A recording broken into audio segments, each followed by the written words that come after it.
Merhaba arkadaşlar, yepyeni haberlerle karşınızdayız. Hande Erçel'den sürpriz paylaşım, Instagram'da beğeni yağmuru.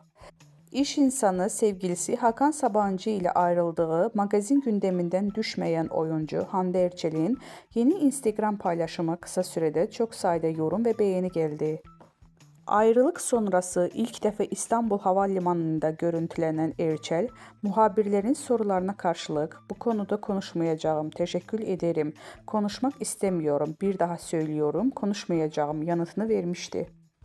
Sosyal medya paylaşımlarıyla adından söz ettiren Hande Erçel, davetli olarak katıldığı Milano Moda Haftası basının ilgi odağı olmuştu.